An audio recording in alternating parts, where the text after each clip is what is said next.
ನೋಡಿ ಬೋಂಡ ಎಷ್ಟು ಚೆನ್ನಾಗಿ ಬಂದಿದೆ ಅಂತ. ಈ ಬೋಂಡ ಮಾಡೋಕ್ಕೆ ಏನೇನು ಬೇಕು ಅಂತ ನೋಡೋದ ಬನ್ನಿ.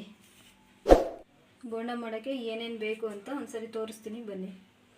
ಫಸ್ಟಿಗೆ 2ರಿಂದ 3 ಈರುಳ್ಳಿ, ಸಬ್ಸಿಗೆ ಸೊಪ್ಪು, ಮೆಣಸಿನ್ಕಾಯಿ, ಕೊತ್ತಂಬರಿ ಸೊಪ್ಪು, ಕರಿಬೇವಿನ ಸೊಪ್ಪು, 2 ಕಪ್ಪು ಗೋಧಿ ಹಿಟ್ಟು, ಒಂದು ಸ್ವಲ್ಪ ಅಕ್ಕಿ ಹಿಟ್ಟು, ಒಂದು ಸ್ವಲ್ಪ ರವೆ.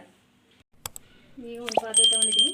ಅದಕ್ಕೆ ಸ್ವಲ್ಪ ಕರಿಬೇವಿನ ಸೊಪ್ಪು, ಸ್ವಲ್ಪ ಕೊತ್ತಂಬರಿ ಸೊಪ್ಪು ಮತ್ತು ಸಬ್ಸಿಗೆ ಸೊಪ್ಪು, ಸ್ವಲ್ಪ ಹಸಿಮೆಣಸಿನ್ಕಾಯಿ, ಆಮೇಲೆ ಮತ್ತು ಈರುಳ್ಳಿ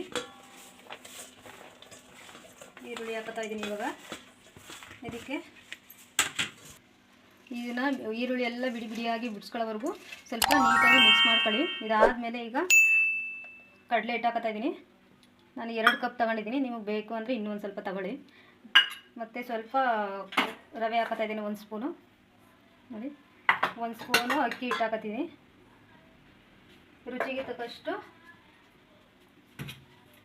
ರುಚಿಗೆ ತಕ್ಕಷ್ಟು ಉಪ್ಪು ಹಾಕತ್ತಿದ್ದೀನಿ ನಾನು. ನಿಮಗೆ ಎಷ್ಟು ಬೇಕು ಅಷ್ಟು ನೋಡ್ಕೊಂಡು ಹಾಕೊಳ್ಳಿ. ಈಗ ಎಲ್ಲ ಮಿಕ್ಸ್ ಮಾಡಿ ಎಲ್ಲ ಒಂದಕ್ಕೊಂದು ಈರುಳ್ಳಿ ಎಲ್ಲ ನೀರು ಬಿಟ್ಕೊಳುತ್ತೆ. ಸ್ವಲ್ಪ ನೀರಂಶ ಎಲ್ಲ ಬಿಟ್ಕೊಳ್ಳೋವರೆಗೂ ಒಂದು ಸ್ವಲ್ಪ ಮಿಕ್ಸ್ ಮಾಡ್ಕೊಳ್ಳಿ. ಯಾಕಂದರೆ ನಾವು ಇವಾಗಲೇ ನೀರು ಹಾಕ್ಬಿಟ್ರೆ ಅದು ನೀರಂಶ ಇರೋದ್ರಿಂದ ತೆಳ್ಳಗಾಗ್ಬಿಡುತ್ತೆ. ಅದರಿಂದ ಸ್ವಲ್ಪ ಫಸ್ಟ್ ಮಿಕ್ಸ್ ಮಾಡ್ಕೊಂಡು ಆಮೇಲೆ ನೀರು ಹಾಕ್ಕೊಂಡು ಕಲಿಸ್ಕೊಳ್ಳಿ.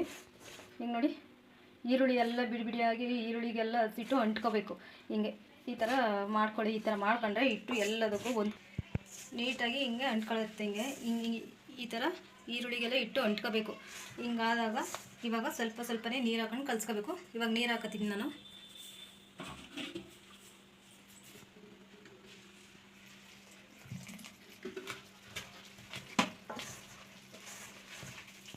ನೋಡಿ ಈ ಥರ ನೀಟಾಗಿ ಕಲಿಸ್ಕೋಬೇಕು. ಹಿಂಗೆ ಸ್ವಲ್ಪನೇ ಹಾಕೊಳ್ಳಿ. ಸ್ವಲ್ಪ ಗಟ್ಟಿಯಾಗಿದೆ, ನಾನು ಇನ್ನೂ ಸ್ವಲ್ಪ ನೀರು ಹಾಕ್ತಾ ಇದ್ದೀನಿ. ನೀಟಾಗಿ ಕಲಿಸ್ಕೋಬೇಕು. ಇವಾಗ ಕಲಸಾಗಿದೆ. ಈ ಥರ ನೋಡಿ ನೀಟಾಗಿ ಈ ಥರ ಕಲಿಸ್ಕೋಬೇಕು. ಇದು ನೀರು ಬಿಟ್ಕೊಳ್ತಾ ಒಂದು 5 ನಿಮಿಷ ಇದನ್ನ ಮಡಗಬೇಕು. ಇದು ಸ್ವಲ್ಪ ನೆನಿಬೇಕಿದು. ನೀವು ನೆನೆಯೋ ಟೈಮ್ ಇದ್ದರೆ ಮಡಗಿ, ಇಲ್ಲ ಅಂದರೆ ಅದೇ ಸಡನ್ನಾಗಿ ಮಾಡ್ಬೋದು. ಏನು ತೊಂದರೆ ಇಲ್ಲ, ಮಾಡ್ಕೋಬೋದು, ನೀಟಾಗಿ ಬರುತ್ತೆ. ಇವಾಗ ನಂದು ರೆಡಿಯಾಗಿದೆ ಇದು. ಇವಾಗ ಸ್ವಲ್ಪ ನಾನು ಒಂದು 5 ನಿಮಿಷ ಇಡ್ತೀನಿ. ಇವಾಗ ಇದು ಕಲಸಿ 5 ನಿಮಿಷ ಆಗಿದೆ. ಈಗ ಸ್ವಲ್ಪನೇ ತೆಗೆದು ನೋಡಿ ಈ ಥರ ಬಂದಿದೆ. 5 ನಿಮಿಷ ಆದಮೇಲೆ ನೆಂದಿದೆ ಚೆನ್ನಾಗಿ. ಈಗ ಸ್ವಲ್ಪ ತೆಗೆದು ಹಾಕೋಣ. ಈಗ ನಿಮ್ಗೆ ಹೆಂಗೆ ಬೇಕು ಹಂಗೆ ಬಿಟ್ಕೊಳ್ಳಿ. ನಮಗೆ ಸ್ವಲ್ಪ ಸಣ್ಣಕ್ಕೆ ಬೇಕು ಅಂತ ನಾನು ಚಿಕ್ಕದಾಗೆ ಬಿಡ್ತಾಯಿದ್ದೀನಿ. ನೀವು ಬೇಕು ಅಂದರೆ ಇನ್ನೂ ಸ್ವಲ್ಪ ದೊಡ್ಡದಾಗಿ ಮಾಡ್ಕೋಬೋದು. ನೋಡಿ ಈ ಥರ ನೀಟಾಗಿ ಈ ಥರ ಹಾಕೋಬೇಕು. ಈಗ ಹಿಂಗೆ ಹಾಕೊಂಡಾಗ ಉರಿನ ನೀವು ಮೀಡಿಯಮ್ ಇದರಲ್ಲೇ ಇಟ್ಕೊಂಡು ಮಾಡ್ಕೋಬೇಕು. ಜಾಸ್ತಿ ಉರಿ ಕೊಟ್ಟರೆ ಅದು ಮೇಲೆ ಕೆಂಪಗಾಗ್ಬಿಡುತ್ತೆ, ಒಳಗೆ ಬೆಂದಿರಲ್ಲ, ಹಿಟ್ಟಿಟ್ಟು ಥರನೇ ಉಳ್ಕೊಂಡಿರುತ್ತೆ. ಹಂಗಾಗಿ ಸ್ವಲ್ಪ ಕಮ್ಮಿ ಉರಿಲೇ ನಿಧಾನಕ್ಕೆ ಬೇಯಿಸ್ಕೊಳ್ಳಿ. ನಾನು ಇಷ್ಟು ಹಾಕೊಂಡಿದ್ದೀನಿ.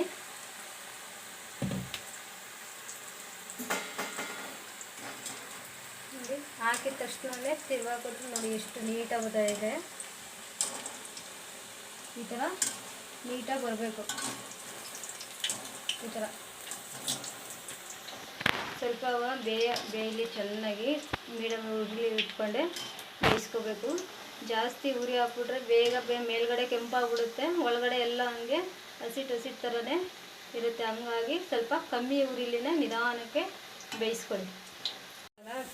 ಬೆಂದಿದೆ ಈಗ ನೋಡಿ ಎಷ್ಟು ಚೆನ್ನಾಗಿ ಬಂದಿದೆ. ಇಷ್ಟು ಬೇಯಿಸ್ಕೊಂಡ್ರೆ ಸಾಕು. ನೋಡಿ ಕೇಳಿಸ್ತಿರ್ಬೋದು ಎಷ್ಟು ಗರಿಯಾಗಿ ಬಂದಿದೆ ಅಂತ ತೋರಿಸ್ತೀನಿ. ನೋಡಿ ಎಷ್ಟು ಗರಿಯಾಗಿ ಬಂದಿದೆ. ಇಷ್ಟು ಗರಿಯಾಗಿ ಬರಬೇಕು ಅಂದರೆ ನೀವು ಇಷ್ಟು ನೀಟಾಗಿ ಬೇಯಿಸ್ಬೇಕು. ಸಣ್ಣ ಉರಿಲಿ ಬೇಯಿಸಿದ್ರೆ ಇಷ್ಟು ನೀಟಾಗಿ ಬೇಯುತ್ತೆ. ನಾನು ಇನ್ನೊಂದ್ಸರಿ ಹಾಕೋಬಿಡ್ತೀನಿ. ನೋಡಿ ಇದನ್ನು ಅದೇ ರೀತಿ ಹಾಕೋತಾ ಇದ್ದೀನಿ. ನಿಮ್ಗೆ ಯಾವ ರೀತಿ ಬೇಕೋ ಆ ರೀತಿ ಹಾಕೊಳ್ಳಿ. ನಾನು ಸ್ವಲ್ಪ ಸಣ್ಣಕ್ಕೆ ಹಾಕೋತೀನಿ. ಇವಾಗ ನಿಧಾನಕ್ಕೆ ದೂರನೇ ಹಾಕೊಳ್ಳಿ. ಸ್ವಲ್ಪ ಹತ್ರ ಹಾಕೊಂಡ್ರೆ ಒಂದಕ್ಕೊಂದು ಅಂಟ್ಕೊಬಿಡುತ್ತೆ, ಅದು ಬಿಡಲ್ಲ. ಹಂಗಾಗಿ ಸ್ವಲ್ಪ ದೂರನೇ ಹಾಕೊಳ್ಳಿ. ನೀಟಾಗಿ ಬೇಯುತ್ತೆ ಇದು. ಹತ್ರ ಹಾಕಿದ್ರೆ ಬೇಯಲ್ಲ ಚೆನ್ನಾಗಿ. ಸ್ವಲ್ಪ ಹಸಿಟ್ಟು ಥರನೇ ಮಧ್ಯ ಉಳ್ಕೊಳ್ಳುತ್ತೆ. ಅದರಿಂದ ಸ್ವಲ್ಪ ದೂರನೇ ಹಾಕೊಳ್ಳಿ.